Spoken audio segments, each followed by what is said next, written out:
Hello, and welcome back to another episode of the Western Canon Challenge, where we are reading the entirety of the Western literary canon out loud.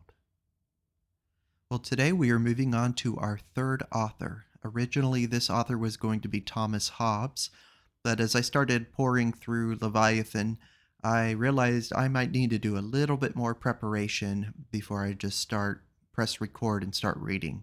So I thought, who can I put in the place of Thomas Hobbes and buy me a little time, but also get one of the authors off the book, so to speak.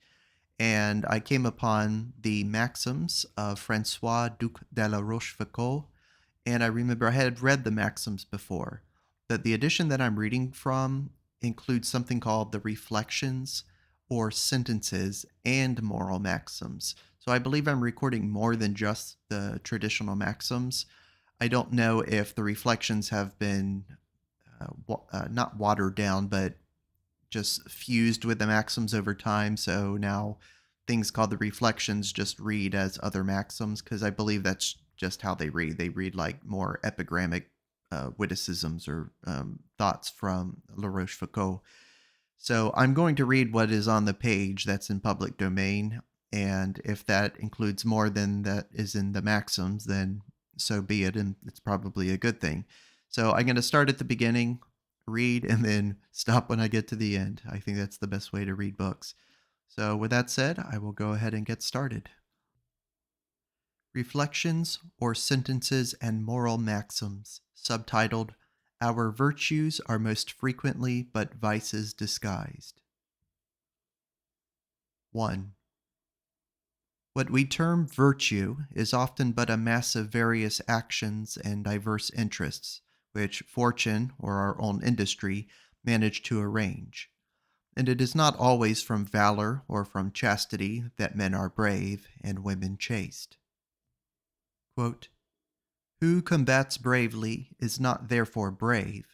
He dreads a deathbed like the meanest slave. Who reasons wisely is not therefore wise. His pride in reasoning, not in acting lies. End quote. Pope, Moral Essays, Epistle 1, line 115. 2. Self-love is the greatest of flatterers. 3. Whatever discoveries have been made in the region of self-love, there remain many unexplored territories there. 4. Self-love is more cunning than the most cunning man in the world. 5. The duration of our passions is no more dependent upon us than the duration of our life. 6. Passion often renders the most clever man a fool, and even sometimes renders the most foolish man clever. 7. Great and striking actions which dazzle the eyes are represented by politicians as the effect of great designs, instead of which they are commonly caused by the temper and the passions. Thus the war between Augustus and Antony, which is set down to the ambition they entertained of making themselves masters of the world, was probably but an effect of jealousy. 8. The passions are the only advocates which always persuade. They are a natural art, the rules of which are infallible, and the simplest man with passion will be more persuasive than the most eloquent without. 9. The passions possess a certain injustice and self-interest which makes it dangerous to follow them, and in reality we should distrust them even when they appear most trustworthy. 10. In the human heart there is a perpetual generation of passions, so that the ruin of one is almost always the foundation of another. 11. Passions often produce their contraries. Avarice sometimes leads to prodigality, and prodigality to avarice. We are often obstinate through weakness and daring through timidity. 12. Whatever care we take to conceal our passions under the appearances of piety and honor, They are always to be seen through these veils. 13. Our self-love endures more impatiently the condemnation of our tastes than of our opinions. 14. Men are not only prone to forget benefits and injuries, they even hate those who have obliged them, and cease to hate those who have injured them. The necessity of revenging an injury or of recompensing a benefit seems a slavery to which they are unwilling to submit. 15. The clemency of princes is often but policy to win the affections of the people. 16. This clemency of which they make a merit arises oftentimes from vanity, sometimes from idleness, oftentimes from fear, and almost always from all three combined. The moderation of those who are happy arises from the calm which good fortune bestows upon their temper. 18. Moderation is caused by the fear of exciting the envy and contempt which those merit who are intoxicated with their good fortune.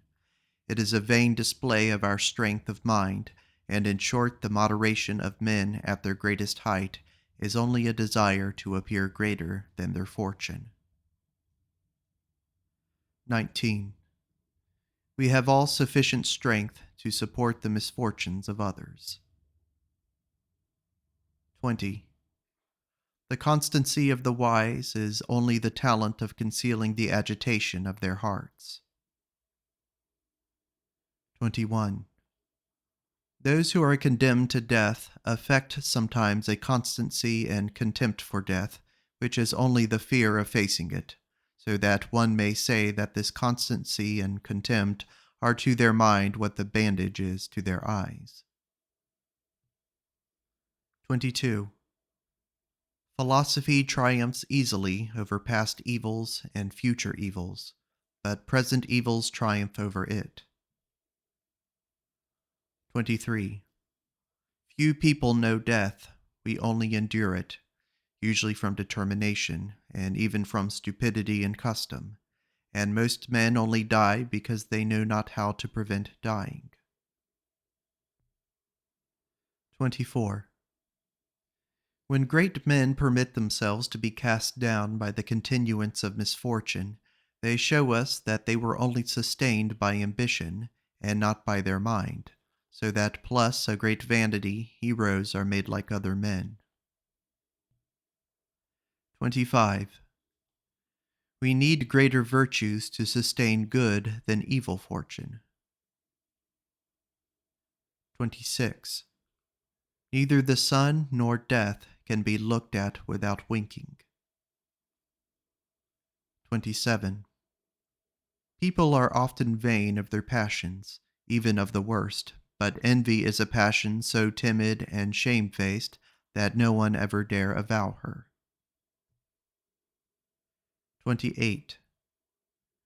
Jealousy is in a manner just and reasonable, as it tends to preserve a good which belongs, or which we believe belongs to us. On the other hand, envy is a fury which cannot endure the happiness of others. 29. The evil that we do does not attract to us so much persecution and hatred as our good qualities. 30. We have more strength than will, and it is often merely for an excuse we say things are impossible. 31. If we had no faults, we should not take so much pleasure in noting those of others. 32. Jealousy lives upon doubt, and comes to an end or becomes a fury as soon as it passes from doubt to certainty. 33. Pride indemnifies itself and loses nothing even when it casts away vanity. 34. If we had no pride, we should not complain of that of others. 35. Pride is much the same in all men. The only difference is the method and manner of showing it. 36. It would seem that nature, which has so wisely ordered the organs of our body for our happiness, has also given us pride to spare us the mortification of knowing our imperfections. 37.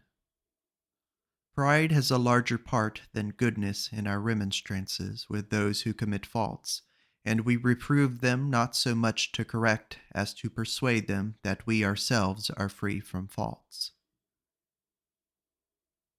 38. We promise according to our hopes. We perform according to our fears. 39.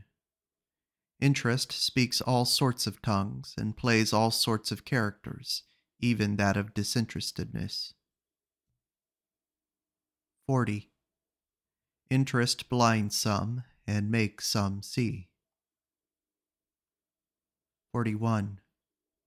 Those who apply themselves too closely to little things often become incapable of great things. 42. We have not enough strength to follow all our reason. 43. A man often believes himself leader when he is led. As his mind endeavors to reach one goal, his heart insensibly drags him towards another. 44. Strength and weakness of mind are misnamed. They are really only the good or happy arrangement of our bodily organs. 45. The caprice of our temper is even more whimsical than that of fortune. 46.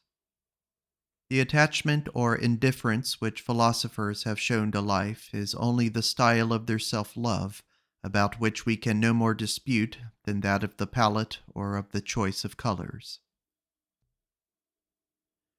47. Our temper sets a price upon every gift that we receive from fortune.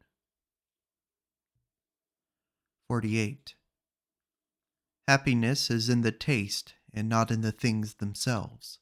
We are happy from possessing what we like, not from possessing what others like. 49. We are never so happy or so unhappy as we suppose. 50. Those who think they have merit persuade themselves that they are honored by being unhappy, in order to persuade others and themselves that they are worthy to be the butt of fortune. 51. Nothing should so much diminish the satisfaction which we feel with ourselves as seeing that we disapprove at one time of that which we approve of at another.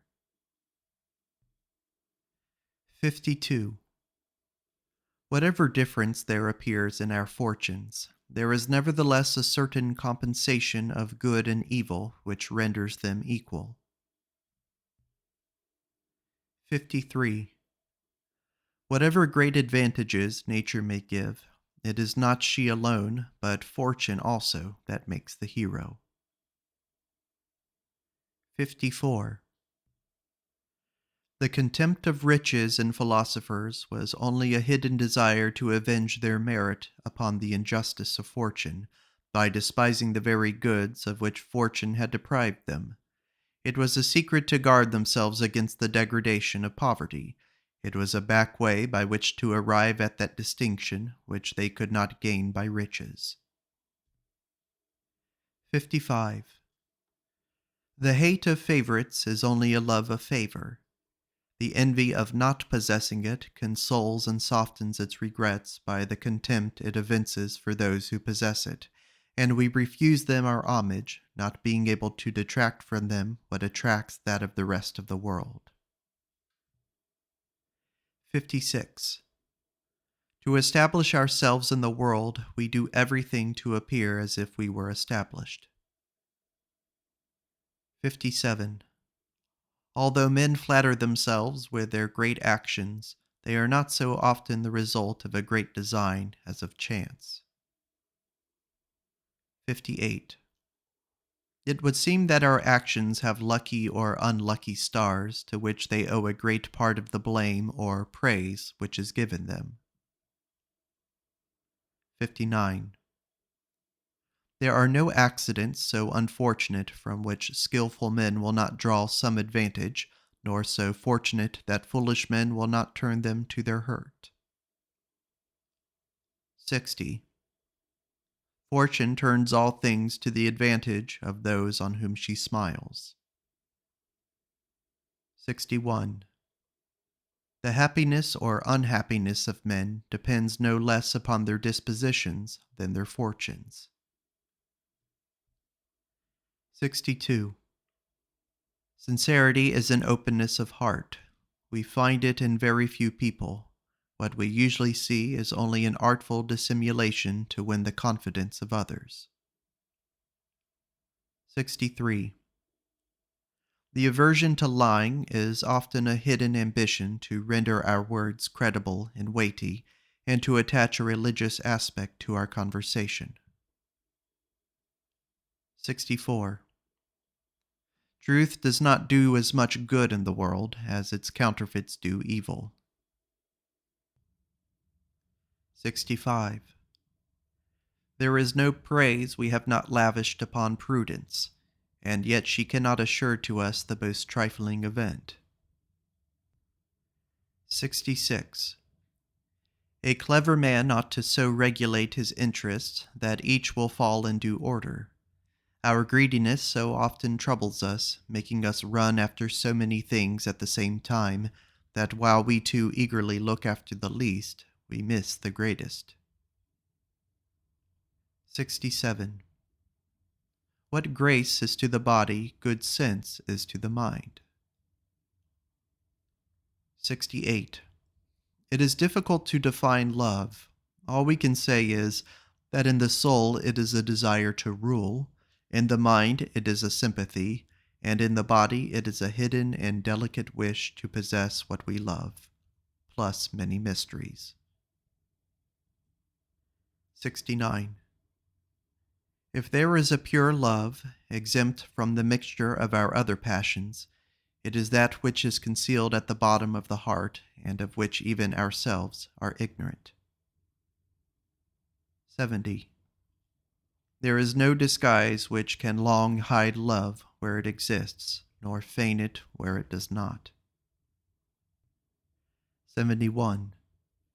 There are few people who would not be ashamed of being beloved when they love no longer. 72. If we judge of love by the majority of its results, it rather resembles hatred than friendship. 73. We may find women who have never indulged in an intrigue, but it is rare to find those who have intrigued but once. 74. There is only one sort of love, but there are 1,000 different copies.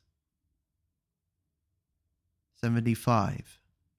Neither love nor fire can subsist without perpetual motion.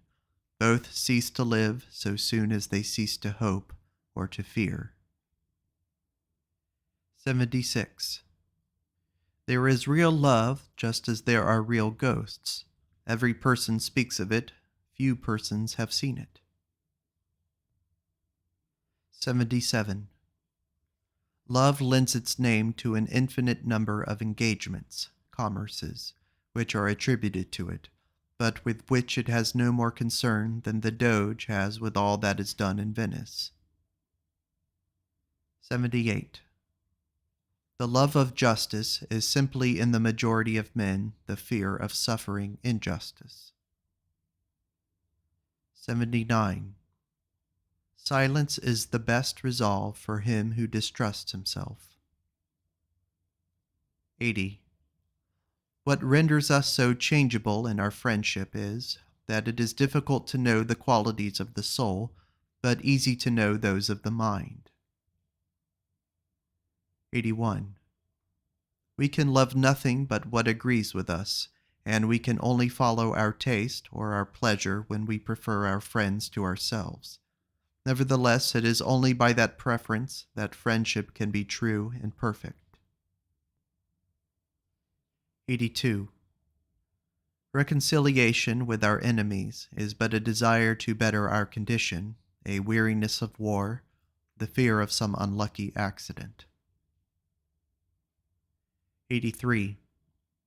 What men term friendship is merely a partnership with a collection of reciprocal interests and an exchange of favors. In fact, it is but a trade in which self-love always expects to gain something. 84. It is more disgraceful to distrust than to be deceived by our friends. 85.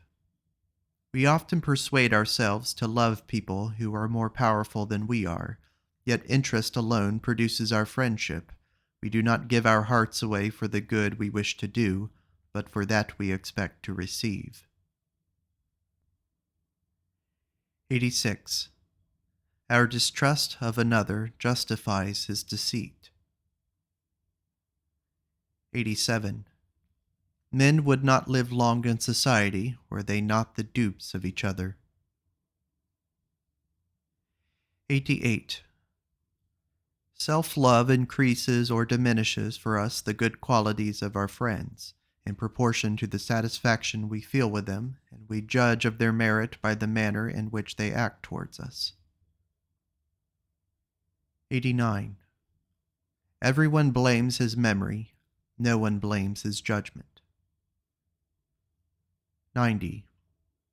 In the intercourse of life, we please more by our faults than by our good qualities. 91. The largest ambition has the least appearance of ambition when it meets with an absolute impossibility in compassing its object. 92. To awaken a man who is deceived as to his own merit is to do him as bad a turn as that done to the Athenian madman, who was happy in believing that all the ships touching at the port belonged to him. 93. Old men delight in giving good advice as a consolation for the fact that they can no longer set bad examples. 94. Great names degrade instead of elevating those who know not how to sustain them. 95. The test of extraordinary merit is to see those who envy it the most, yet obliged to praise it. 96. A man is perhaps ungrateful, but often less chargeable with ingratitude than his benefactor is. 97. We are deceived if we think that mind and judgment are two different matters. Judgment is but the extent of the light of the mind. This light penetrates to the bottom of matters. It remarks all that can be remarked, and perceives what appears imperceptible. Therefore we must agree that it is the extent of the light of the mind that produces all the effects which we attribute to judgment. 98. Everyone praises his heart, none dare praise their understanding. 99. Politeness of mind consists in thinking chaste and refined thoughts. 100. Gallantry of mind is saying the most empty things in an agreeable manner. 101. Ideas often flash across our minds more complete than we could make them after much labor. 102. The head is ever the dupe of the heart. 103. Those who know their minds do not necessarily know their hearts. 104. Men and things have each their proper perspective. To judge rightly of some, it is necessary to see them near. Of others, we can never judge rightly but at a distance. 105. A man for whom accident discovers sense is not a rational being. A man only is who understands, who distinguishes, who tests it. 106. To understand matters rightly, we should understand their details, and as that knowledge is almost infinite, our knowledge is always superficial and imperfect. 107. One kind of flirtation is to boast we never flirt. 108. The head cannot long play the part of the heart. 109. Youth changes its tastes by the warmth of its blood. Age retains its tastes by habit. 110. Nothing is given so profusely as advice. 111. The more we love a woman, the more prone we are to hate her. 112. The blemishes of the mind, like those of the face, increase by age. 113. There may be good, but there are no pleasant marriages. 114. We are inconsolable at being deceived by our enemies and betrayed by our friends, yet still we are often content to be thus served by ourselves. 115. It is as easy unwittingly to deceive oneself as to deceive others. 116. Nothing is less sincere than the way of asking and giving advice. The person asking seems to pay deference to the opinion of his friend, while thinking in reality of making his friend approve his opinion and be responsible for his conduct. The person giving the advice returns the confidence placed in him by eager and disinterested zeal, in doing which he is usually guided only by his own interest or reputation. 117. The most subtle of our acts is to simulate blindness for snares that we know are set for us. We are never so easily deceived as when trying to deceive. 118. The intention of never deceiving often exposes us to deception. 119. We become so accustomed to disguise ourselves to others that at last we are disguised to ourselves. 120. We often act treacherously more from weakness than from a fixed motive. 121. We frequently do good to enable us with impunity to do evil. 122. If we conquer our passions, it is more from their weakness than from our strength.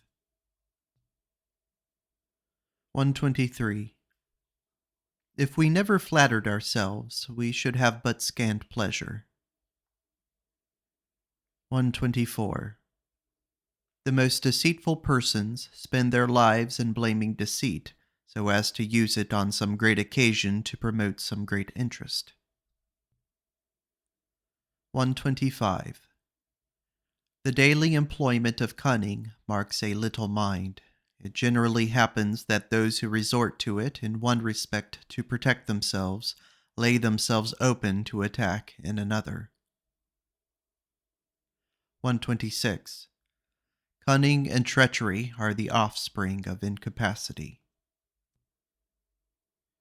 127.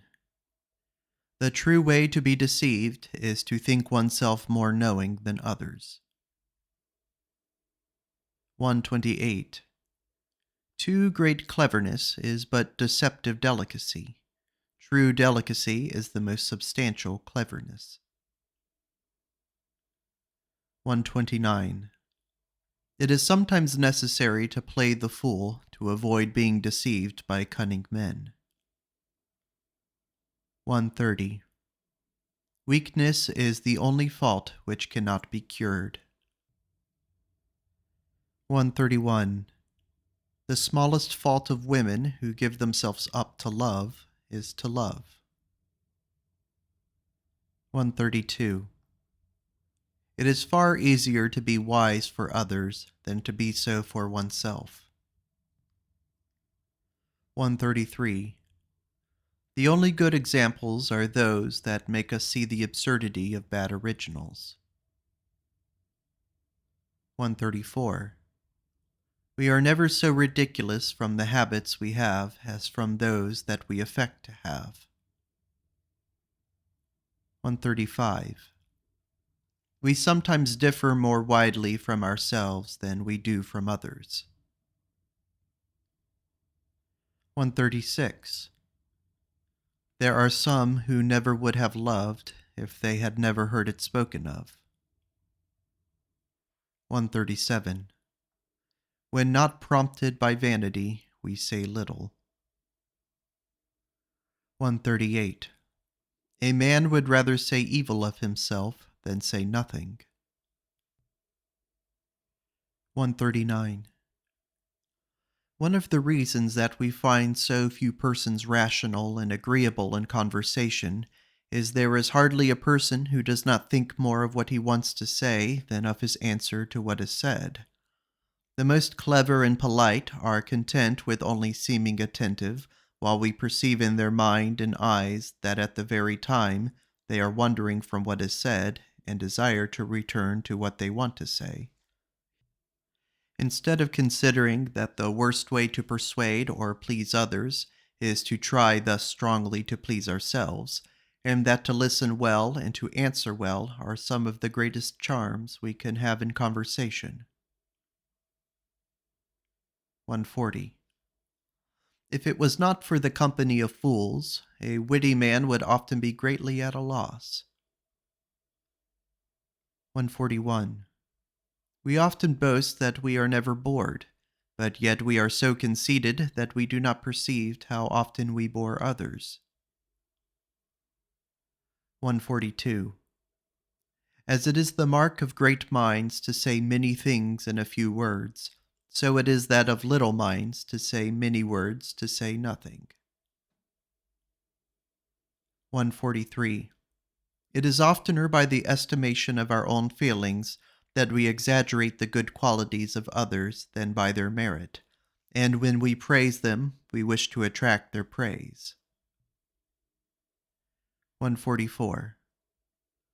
We do not like to praise, and we never praise without a motive.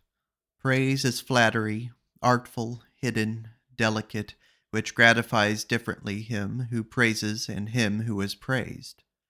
The one takes it as the reward of merit, and the other bestows it to show his impartiality and knowledge. 145. We often select envenomed praise, which, by a reaction upon those we praise, shows faults we could not have shown by other means. 146. Usually we only praise to be praised. 147. Few are sufficiently wise to prefer censure which is useful to praise which is treacherous. 148. Some reproaches praise, some praises reproach.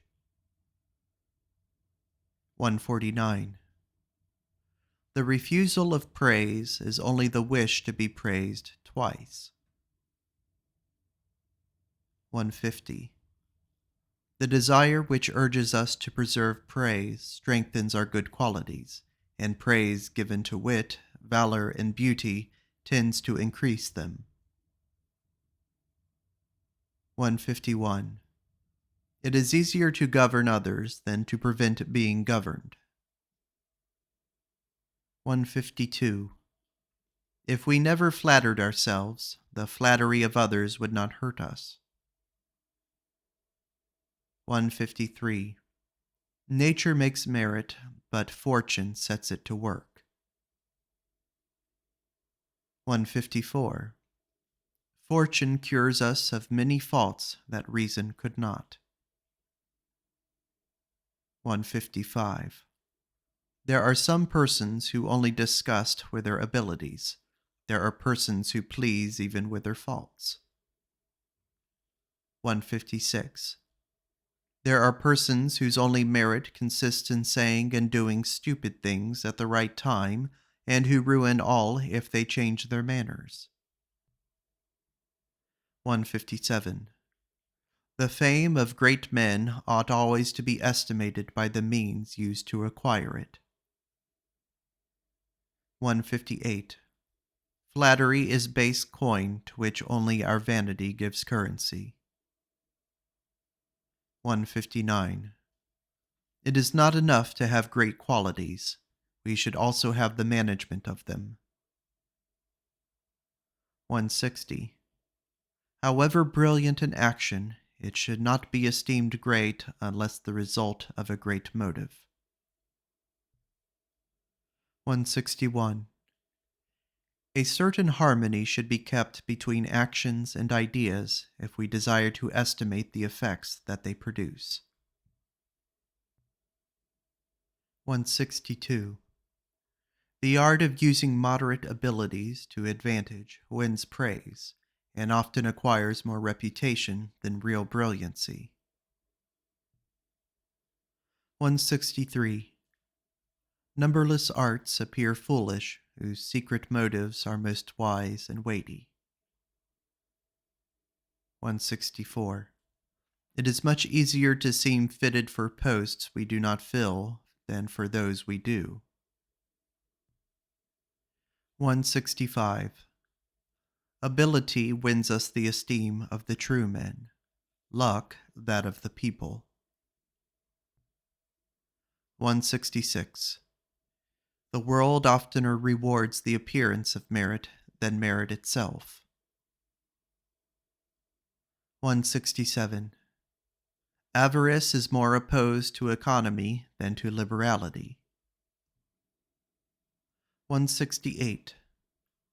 However deceitful hope may be, yet she carries us on pleasantly to the end of life.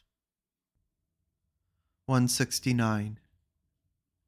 Idleness and fear keeps us in the path of duty, but our virtue often gets the praise. 170. If one acts rightly and honestly, it is difficult to decide whether it is the effect of integrity or skill. 171. As rivers are lost in the sea, so are virtues in the self. 172. If we thoroughly consider the varied effects of indifference, we find we miscarry more in our duties than in our interests. 173. There are different kinds of curiosity. One springs from interest, which makes us desire to know everything that may be profitable to us. Another from pride, which springs from a desire of knowing what others are ignorant of. 174. It is far better to accustom our mind to bear the ills we have than to speculate on those which may befall us. 175. Constancy in love is a perpetual inconstancy, which causes our heart to attach itself to all the qualities of the person we love in succession, sometimes giving the preference to one, sometimes to another. This constancy is merely inconstancy fixed and limited to the same person. 176. There are two kinds of constancy in love, one arising from incessantly finding in the loved one fresh objects to love, the other from regarding it as a point of honor to be constant. 177. Perseverance is not deserving of blame or praise, as it is merely the continuance of tastes and feelings which we can neither create or destroy. 178. What makes us like new studies is not so much the weariness we have of the old, or the wish for change, as the desire to be admired by those who know more than ourselves, and the hope of advantage over those who know less. 179. We sometimes complain of the levity of our friends to justify our own anticipation. 180.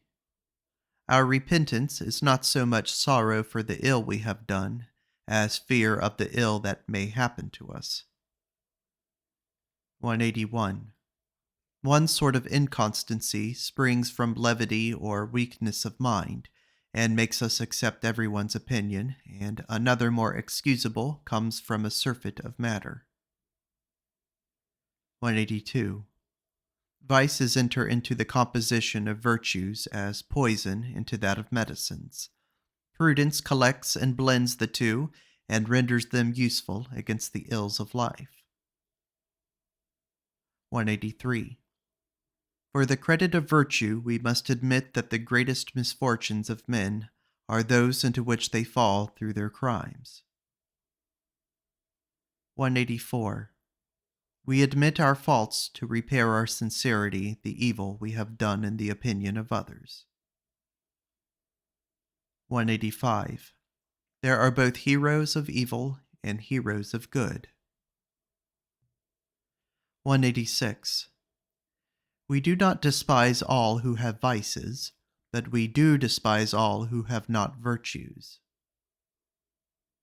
187. The name of virtue is as useful to our interest as that of vice. 188.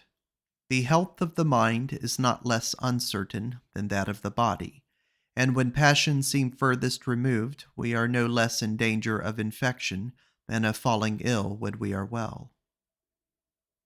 189. It seems that nature has at man's birth fixed the bounds of his virtues and vices. 190. Great men should not have great faults. 191. We may say vices wait on us in the course of our life, as the landlords with whom we successively lodge, and if we traveled the road twice over, I doubt if our experience would make us avoid them. 192. When our vices leave us, we flatter ourselves with the idea we have left them. 193. There are relapses in the diseases of the mind as in those of the body. What we call a cure is often no more than an intermission or change of disease. 194. The defects of the mind are like the wounds of the body. Whatever care we take to heal them, the scars ever remain, and there is always danger of their reopening. 195. The reason which often prevents us abandoning a single vice is having so many. 196. We easily forget those faults which are known only to ourselves. 197. There are men of whom we can never believe evil without having seen it, yet there are very few in whom we should be surprised to see it. 198. We exaggerate the glory of some men to detract from that of others, and we should praise Prince Condé and Marshal Turenne much less if we did not want to blame them both. 199. The desire to appear clever often prevents our being so. 200. Virtue would not go far did not vanity escort her. 201. He who thinks he has the power to content the world greatly deceives himself, but he who thinks that the world cannot be content with him deceives himself yet more. 202. Falsely honest men are those who disguise their faults both to themselves and others. Truly honest men are those who know them perfectly and confess them. 203. He is really wise who is nettled at nothing. 204.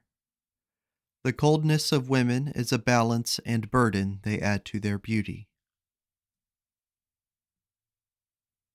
205.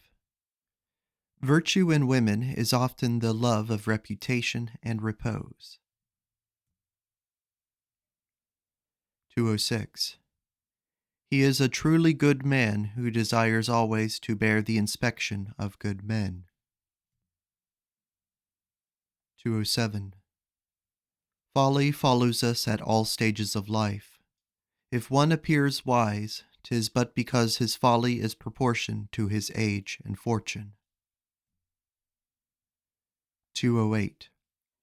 There are foolish people who know and who skillfully use their folly. 209. Who lives without folly is not so wise as he thinks. 210. In growing old, we become more foolish and more wise. 211. There are people who are like farces, which are praised but for a time, however foolish and distasteful they may be. 212. Most people judge men only by success or by fortune. 213. Love of glory, fear of shame, greed of fortune, the desire to make life agreeable and comfortable, and the wish to depreciate others are often causes of that bravery so vaunted among men. 214. Valor in common soldiers is a perilous method of earning their living. 215. Perfect bravery and sheer cowardice are two extremes rarely found. The space between them is vast and embraces all other sorts of courage. The difference between them is not less than between faces and tempers. Men will freely expose themselves at the beginning of an action, and relax and be easily discouraged if it should last. Some are content to satisfy worldly honor, and beyond that will do little else. Some are not always equally masters of their timidity. Others allow themselves to be overcome by panic. Others charge because they dare not remain at their posts. Some may be found whose courage is strengthened by small perils, which prepare them to face great dangers. Some will dare a sword cut and flinch from a bullet. Others dread bullets little and fear to fight with swords. These varied kinds of courage agree in this, that night, by increasing fear and concealing gallant or cowardly actions, allows men to spare themselves. There is even a more general discretion to be observed, for we meet with no man who does all he would have done if he were assured of getting off scot-free, so that it is certain that the fear of death does somewhat subtract from valor. 216. Perfect valor is to do without witnesses what one would do before all the world. 217. Intrepidity is an extraordinary strength of soul which raises it above the troubles, disorders, and emotions which the sight of great perils can arouse in it. By this strength heroes maintain a calm aspect and preserve their reason and liberty in the most surprising and terrible accidents. 218. Hypocrisy is the homage vice pays to virtue. 219. Most men expose themselves in battle enough to save their honor. Few wish to do so more than sufficiently, or than is necessary to make the design for which they expose themselves succeed. 220. Vanity, shame, and above all disposition often make men brave and women chaste. 221. We do not wish to lose life. We do wish to gain glory, and this makes brave men show more tact and address in avoiding death than rogues show in preserving their fortunes. 222. Few persons on the first approach of age do not show wherein their body or their mind is beginning to fail. 223. Gratitude is as the good faith of merchants. It holds commerce together, and we do not pay because it is just to pay debts, but because we shall thereby more easily find people who will lend. 224. All those who pay the debts of gratitude cannot thereby flatter themselves that they are grateful. 225. What makes false reckoning as regards gratitude is that the pride of the giver and the receiver cannot agree as to the value of the benefit. 226. Too great a hurry to discharge of an obligation is a kind of ingratitude. 227. Lucky people are bad hands at correcting their faults. They always believe that they are right when fortune backs up their vice or folly. 228. Pride will not owe, self-love will not pay. 229. The good we have received from a man should make us excuse the wrong he does us. 230. Nothing is so infectious as example, and we never do great good or evil without producing the like. We imitate good actions by emulation, and bad ones by the evil of our nature, which shame imprisons until example liberates. 231. It is great folly to wish only to be wise. 232. Whatever pretext we give to our afflictions, it is always interest or vanity that causes them. 233. In afflictions there are various kinds of hypocrisy. In one, under the pretext of weeping for one dear to us, we bemoan ourselves. We regret her good opinion of us. We deplore the loss of our comfort, our pleasure, our consideration. Thus the dead have the credit of tears shed for the living. I affirm 'tis a kind of hypocrisy which in these afflictions deceives itself. There is another kind not so innocent, because it imposes on all the world. That is the grief of those who aspire to the glory of a noble and immortal sorrow. After time, which absorbs all, has obliterated what sorrow they had, they still obstinately obtrude their tears, their sighs, their groans. They wear a solemn face, and try to persuade others by all their acts that their grief will end only when their life. This sad and distressing vanity is commonly found in ambitious women. As their sex closes to them all paths to glory, they strive to render themselves celebrated by showing an inconsolable affliction. There is yet another kind of tears, arising from but small sources, which flow easily and cease as easily. One weeps to achieve a reputation for tenderness, weeps to be pitied, weeps to be wept. In fact, one weeps to avoid all the disgrace of not weeping. 234. It is more often from pride than from ignorance that we are so obstinately opposed to current opinions. We find the first places taken, and we do not want to be the last. 235. We are easily consoled at the misfortunes of our friends when they enable us to prove our tenderness for them. 236. It would seem that even self-love may be the dupe of goodness and forget itself when we work for others, and yet it is but taking the shortest way to arrive at its aim, taking usury under the pretext of giving, in fact winning everybody in a subtle and delicate manner.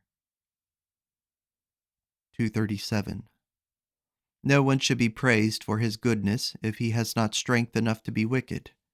All other goodness is but too often an idleness or powerlessness of will. 238. It is not so dangerous to do wrong to most men as to do them too much good. 239.